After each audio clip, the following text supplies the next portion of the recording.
Good afternoon, everybody, and welcome back to the Spilling Tea Book Club. I'm Russell. And I'm Ryan, and today we're talking about the sixth book in the Spilling Tea Book Club, Quiet as a Nun.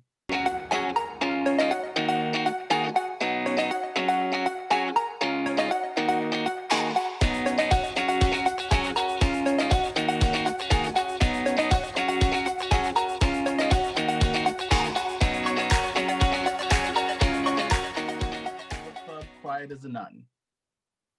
Quiet as a Nun by Antonia Fraser. What a kind of timely read, a murder in a nunnery around Halloween. We thought it would be a pretty good job to read a murder mystery. It's something that we haven't read in this, a genre we haven't read in this book club yet. And this is an author I didn't know anything about. I don't know about you, Russell.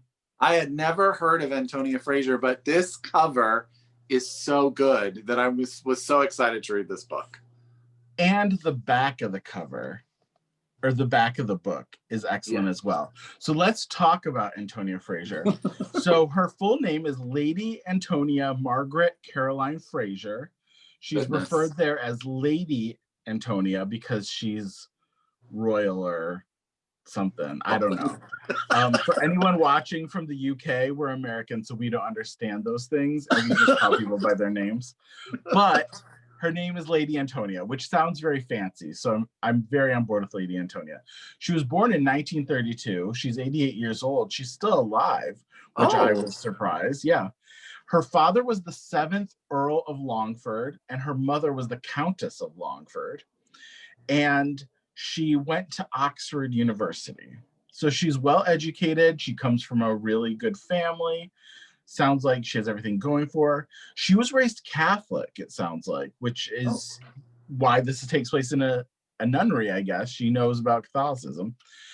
Her first husband was Sir Hugh Fraser, who is 14 years older than her. And he was a Roman Catholic conservative unionist. Which I'm not sure exactly what that means. So if you do know, you can feel free to let us know in the comments. I apologize, we're not always up to speed on British politics, but if you have any insights into that, please let us know. Help us out. Help us out. Feel free. Feel free to educate us Americans. We could use it. She had 6 children, 3 boys and 3 girls with Sir Hugh. But then she had an affair. Well, that makes her more fascinating. Well, I mean, you can see her influence coming out in Quiet as a Nun when you read it. She married Harold Pinter, who you might know as a famous playwright. He wrote a number of famous plays. I first knew him because of the song Ladies Who Lunch from Company, where they say a matinee, a Pinter play, perhaps a piece of Mahler. Oh, Ryan, I love you so much sometimes. I mean, these are the pop culture Harold references. Pinter. Yeah, Harold Pinter was a writer. I mean, a phenomenal writer in his own right. I think he won the Nobel Prize in Literature. So yeah, it's possible. Well, that's an interesting sort of combination. Yeah, but she married him in 1980, and they stayed married until he passed away in 2008. Oh wow! Yeah, so she's had quite a life. She's well known for her biographies. I think her first book was about Mary, Queen of Scots. She wrote a biography about Oliver Cromwell. Yeah. And she wrote a book called Marie Antoinette, The Journey, which you might know because it was turned into a movie by Sofia Coppola starring Kirsten Dunst. Do you remember that movie? Yeah. Well, I do remember that movie. And I have to say, who knew that Antonia Fraser was so everywhere and we had no idea? So how have we never heard of her when she's like done all this stuff? I know, that is crazy. So this was her first work of fiction, Quiet as a Nun. And she wrote 10 Jemima Shore books, either novels or collections of short stories over the years. This book was turned into a series called Armchair Thriller. It was like an anthology series. And this was the first season of it. And then the character was turned into a series called Jemima Shore Investigates, but that was canceled after one season. My But goodness. I mean, that's quite good for this author that we've never heard of. And this little book of 170 some odd pages sure did some stuff for her, clearly. Yeah. Yeah. Best 170 pages that she's, you know, that's some money.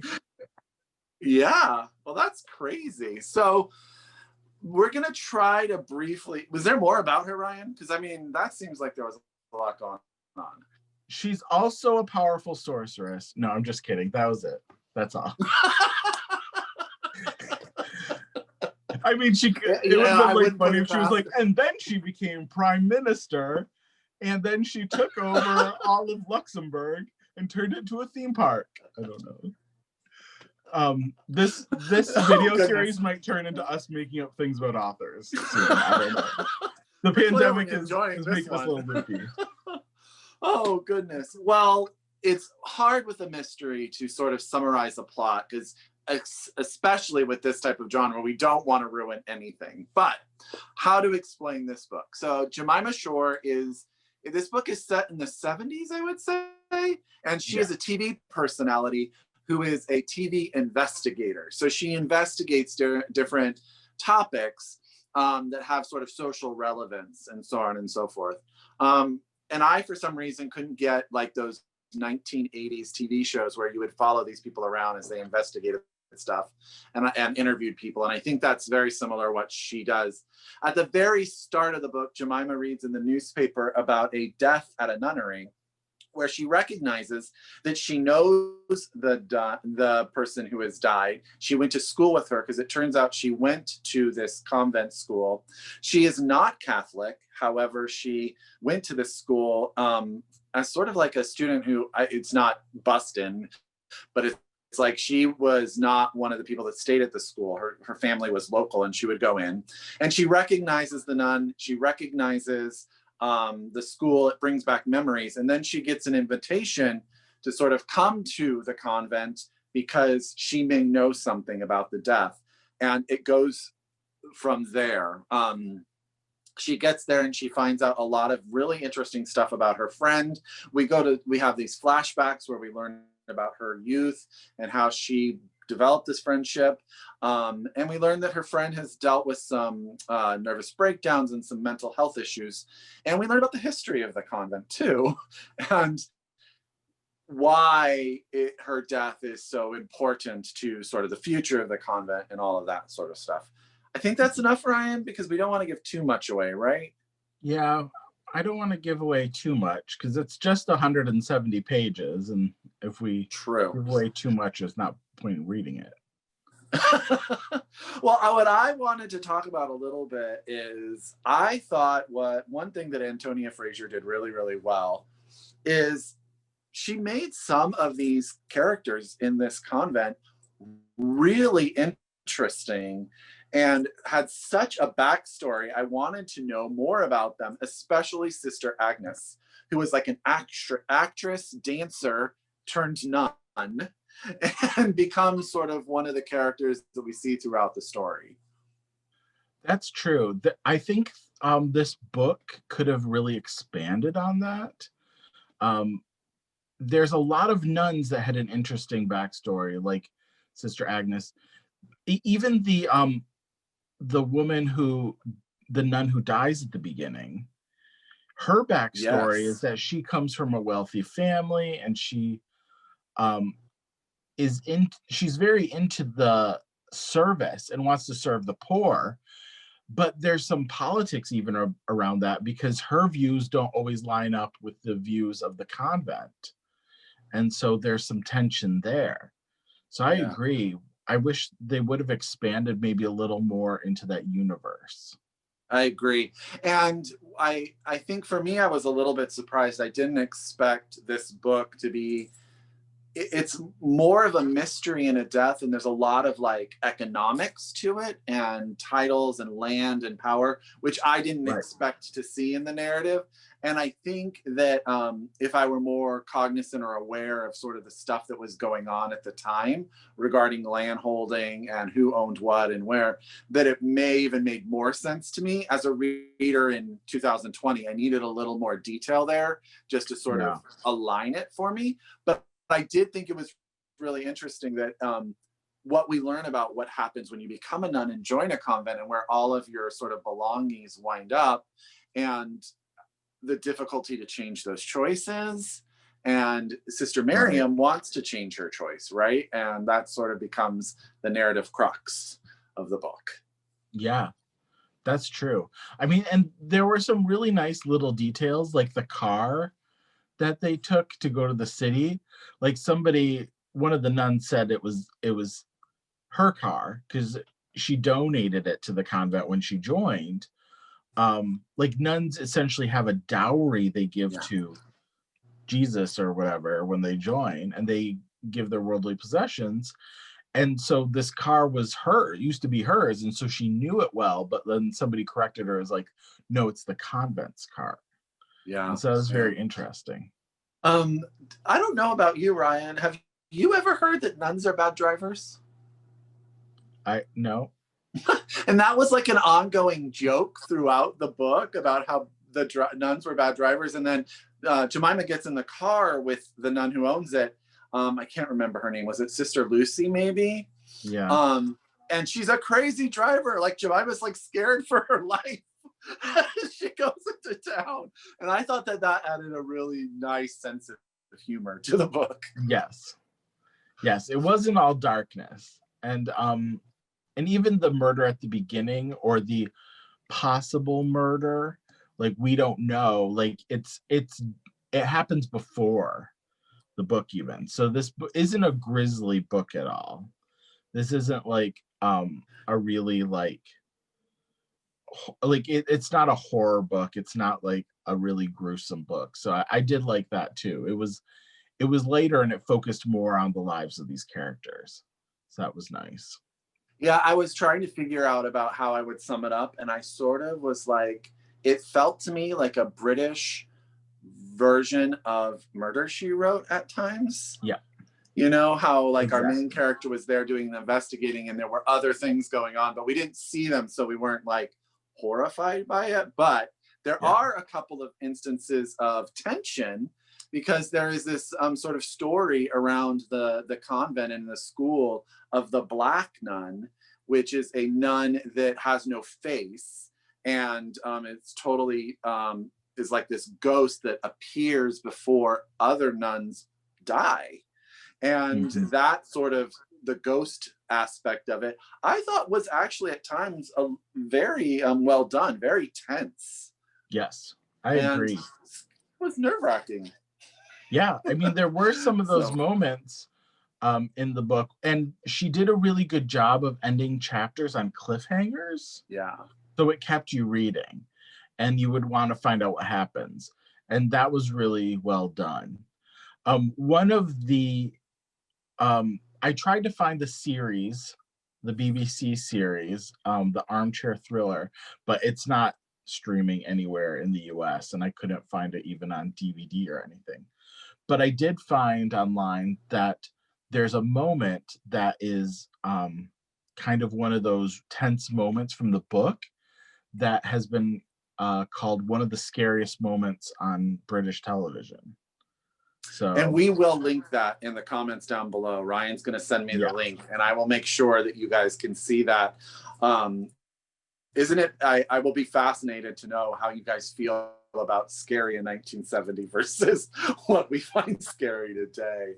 But yeah, the book does a nice job of transversing that line of being slightly tense at times, but also being this like economic thriller. Plus, Jemima continues to develop as a person. She doesn't always make good choices, or she doesn't always make, like, she's not a good person across the board. So the fact that she's flawed sort of adds to the narrative tension. Yeah, exactly. I think if we talk about her for a moment, the character of Jemima is really interesting. She's a television personality. She's an investigative reporter. Like, people know who she is. She's not like super famous, but she's enough where people know who she is in the convent Mhm. and around. She's also having an affair with a member of parliament. Um, I forget his name. Was it Tony? Tony, I believe you're right. Yeah, Yes. and he's married and she is having an affair with him. And he's scared of nuns. Which is a fantastic little laugh point, right? I mean, he wouldn't like that BBC series at all. Maybe he's one of those people that voted. Maybe people are scared of nuns in the UK. You know, I've always heard that like the UK is not very Roman Catholic, you know, through its history. So maybe there's a fear of nuns. If you do know anything about fear of nuns, let us know because I am fascinated by that. Well, and what's interesting is that Tony's sort of platform is off, like it's connected. It all sort of comes back together. Who she's Yeah. having an affair with, who she's interviewed on her show, who her sort of effect on Sister Miriam who passes, Mm-hmm. and how what she's done has made her make certain choices. And Jemima just seems to be one of those people that's like, she wants to find out the answer, but doesn't really put all the pieces together herself. It sort of just comes together for her. But she's Right. interesting. I enjoyed her. I could read more books with her as the main character. Yeah, especially as she grows. We got a lot of information about her very quickly. Like we learn who she is really fast for this very short book. So I could see her growing and like changing as a character over 10 books. It would be interesting to know if I others have read agree. hers. Yeah. I think if you're a fan of like the Agatha Christie serial series or Agatha Raisin series, you know, those sort of British murder mystery type of things, that this book would fit into that for you. Yeah. I think for me, I just wanted a little bit more. Like, I would have been okay if it had another 50 or 60 pages where some of the backstory was flushed out a little bit more.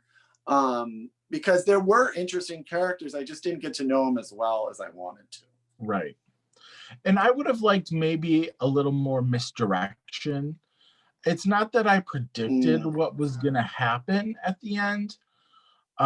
But how they got there was very linear. It was like this, we learned this information, tried to get it cliffhanger, learned this information, she tried to find out more cliffhanger. And so it progressed very linearly. And it would have yes. been nice if there was more twists, more problems. I mean, she had her share of problems. It wasn't easy, but it Yeah. was just kind of straightforward, I guess is the best way to Yeah. phrase it. Yeah, but she, I will say as a writer that she does a good job of creating atmosphere. There are, there's one section of the book where she's in sort of like, I don't even know how to say it, the crypt of all of these Reverend Mothers and stuff. And she's in there. Mhm. And I thought she did a very good job of making that space pretty darn creepy. I did not want to be there. I No, was not no. thinking, oh, I mean, it fit very well with sort of an October Halloween theme, but I thought Antonia Fraser did a really nice job of making the convent and all its different aspects very real. Yeah, I agree. She did a really good job describing like the environment, the scene. We could picture it. We could get a sense of the kind of the quietness, the eeriness. Um, the some of these uh like the chapel and things didn't have lights on. Like there was just candlelight, and you could really feel that throughout the book. Yeah. Well, and that there was how many different nuns said that nuns could see in the dark, Yeah, that was a which let me recurring tell theme. you, and it made them kind of creepy, scary. Like this idea that they're walking around this convent slash chapel slash tower all in the dark because they can see in the dark. It definitely would make me scared of nuns. Maybe they have magical powers that come up later. I don't know. Who knows? There Yeah. was also, I will say overall, go ahead. Go ahead. Oh, I was gonna say overall. Go ahead, my friend. Well, before we go, like I just wanted to bring up the kind of like lesbian subtext. We didn't even talk about that yet. I mean, I don't think we can go too much into it without talking about the plot, but I read that the convent was named Blessed Eleanor's, I think, and that was a reference to Eleanor of Aquitaine, who may have been a lesbian. Oh, interesting. And so then we kind of get this like possible relationship that happened at the convent. There was also a nun who left the convent, right? Like she quit. Yeah. And I can't remember the words, but there's like a special phrase that's used for nuns that have these special friendships. It might have been special friendship. It may have been special friendships, yeah. And it's not like one set of nuns. It's like through the history of the convent. And I thought that was very interesting, very edgy. Very edgy for the 70s. I wouldn't have expected that to come up. But done in such a Victorian way where it's like so quietly done that if you wanted to miss it, you probably could. Right. But at the same time, if you see it, you're like, oh, well, that's another thing that could be very interesting about this place. Yeah, it could have really been explored a little more, I think. Maybe not even, I mean, I could see if she not wanting to go into the lesbian subtext, but even just investigating those special friendships, because it's mentioned in the book that nuns aren't allowed to be like friends and pair off and like form cliques in the convent, which I guess makes sense, but it's also they have to like live together, so you would think that you're gonna like some more than others. Yeah, it was very interesting. Yeah. But I mean, overall, I thought it was a entertaining mystery. I thought I liked the way it developed itself. It had a couple of really creepy parts to it, and Jemima is a character that I had an affection for and would be interesting to see what she does next. I don't know 11 books, but I do know that I wouldn't be mad to read another book with her as the main character. It's true. Yeah, I wouldn't mind either. I would also watch the TV series if we could find it. Maybe some of our British friends need to see if they can find it for us. That would be fantastic. But overall, I really enjoyed Quiet as a Nun by Antonia Fraser. I did too. How many teacups, I would recommend Ryan? it. I would give it 3 teacups. I would give it 3 teacups as well. Oh, goodness. Well, I can't believe we're already 6 books into the Spilling Tea Book Club. I know. It's been half a year already. It's gone by fast. It has gone by so fast. Ryan and I can tell you what the next book in the book club is going to be. This will be for our beginning of December meeting. However, we have not officially decided what we're going to do over December into January yet, so we will update you guys on that in the next video. We're still trying to make some decisions and see what we want to do. But our next book is going to be, though I'm going to hold this up because it's got a cover, The Women of Brewster Place by Gloria Naylor. And I feel like this book also may have a TV show associated to it, Ryan. You'll have to do some research for me. But everyone I know that has read this has absolutely loved it. I have had it on my shelves for ages, so I'm super, super excited to get to this one. Yeah, that'll be great. I can't wait to read that one. Ryan, this is always such a pleasure. I'm so glad we started this book club. Yeah, we've read some amazing stuff, and we've seen a range of women across the 20th century that's been fascinating. We've seen a lot of different women, but a lot of similar themes. So hopefully in the future we can talk about that. If you want to join and talk about that you can join our Zoom calls. Just let us know and we'll invite you, send you the link. Yeah, you can email either Ryan or I, and we will add you to the email list. Our next Zoom call is Saturday, November 7th, 2020 at 10 a.m. Pacific Standard Time. We do know that that is 6 p.m. in the UK, so that gives you sort of an idea as you transverse the zone. And it's 7 o'clock in, was it Denmark? Where was the Netherlands? Where was Andres from? Netherlands, you're right. Yeah. The Netherlands. So we do know that we have people from all over joining our book club. So we would love to have you. So again, November 7th at 10 a.m. Pacific Standard Time, we will be discussing Quiet as a Nun on our Zoom call. And Ryan, until next time, I wish you happy reading. Happy reading. We'll talk to you guys later. Bye. Bye. Cool. Let me turn the recording off. Stop recording.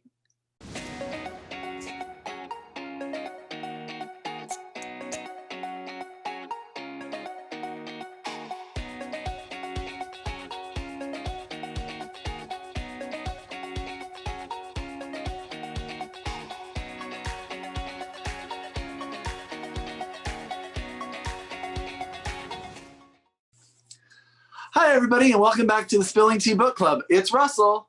And I'm Ryan. We'll start over. What do we do after that? Oh. Okay. Do you want me to go then? Do you want me to introduce the book? I just don't know.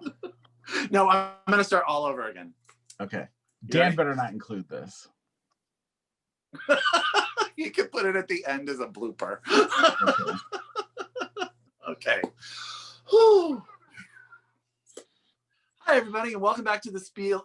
Oh, God, we are a mess today. This is going to be a long afternoon, Ryan.